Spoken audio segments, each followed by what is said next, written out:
안녕하세요. 트루에듀 입시연구소장 장용호입니다.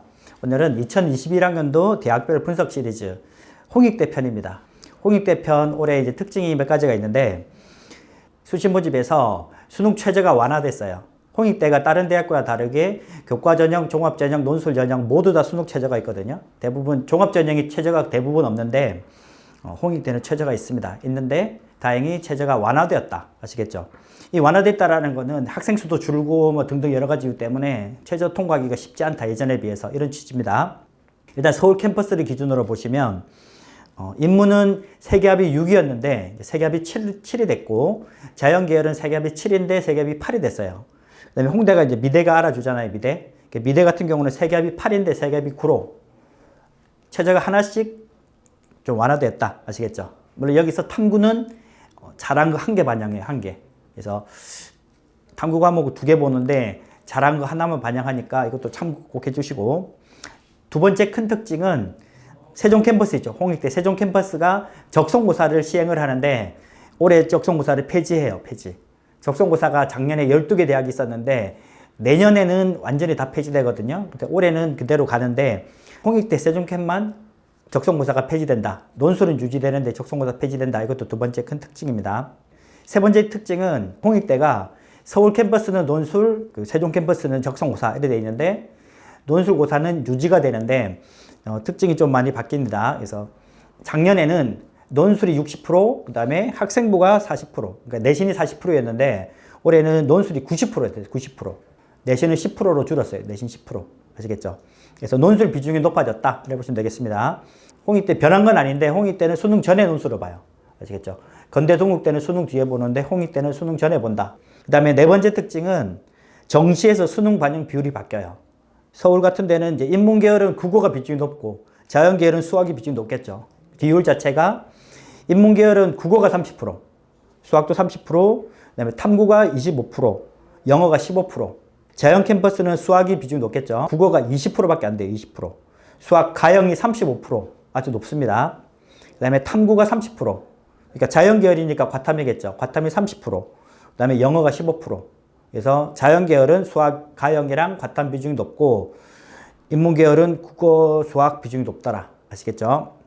그 다음에 미대 같은 데는 이제 미술 계열은 국어 수학 탐구, 국수탐에서 2개를 선택해요. 2개를. 그러니까 수학 좀 약한 학생이 많으니까 국어 탐구하겠죠. 그게 각각 40%.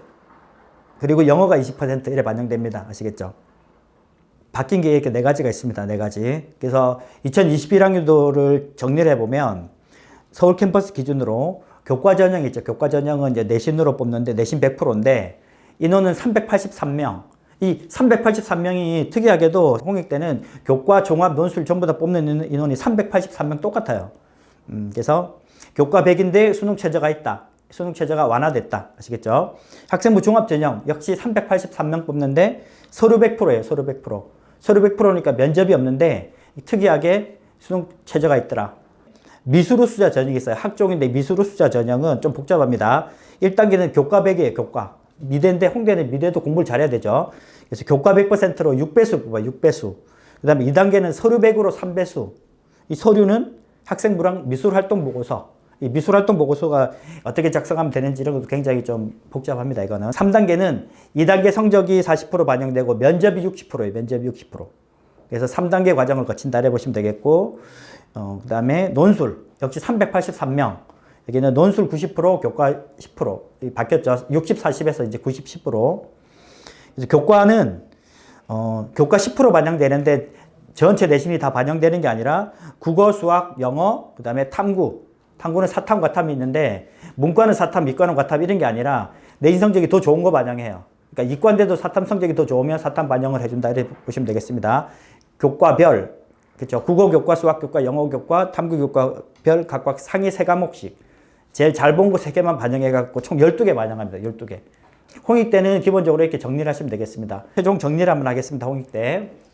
수시 모집에서 수능 최저가 완화됐다. 근데 수능 최저는 교과, 종합, 논술 다 있다. 탐구 반영은 하나만 한다. 상위권 하나. 세종 캠퍼스에서는 적성고사가 폐지됐다. 서울 캠퍼스에서는 논술 전형이 유지는 되는데 논술 반영 비율이 60%에서 90%로 확대됐다. 정시에서는 수능 반영 비율이 인문계는 국어 수학이 중요하고 자연계열은 수학 가형이랑 과탐이 중요하고 미대는 국수탐에서 2개, 영어 이렇게 반영된다 이렇게 보시면 되겠습니다. 홍익 때는 기본적으로 수시에서는 수능 최저가 돼야 되는 거 제일 큰 관점이 그겁니다. 그래서 수능 최저를 맞출 수 있느냐가 관점이고 정시는 또 이게 홍익 때가 다군에 있어요. 다군에. 가군에는 중앙대 다음에 건대 다음에 이제 홍익 때거든요. 그러다 보니까 좀 입결이 굉장히 높아요. 아시겠죠? 그런 특징이 있기 때문에 좀 조심해서 이제 준비해 주시면 좋겠고 4월달, 5월달 되면 학교에서 요강이랑 그다음에 전년도 결과 같은 걸 발표하기 때문에 그걸 분석해가지고 또 이제 여름 때 또 실질적으로 원서 접수할 때 도움이 되는 그런 내용들을 준비하겠습니다. 네, 감사합니다.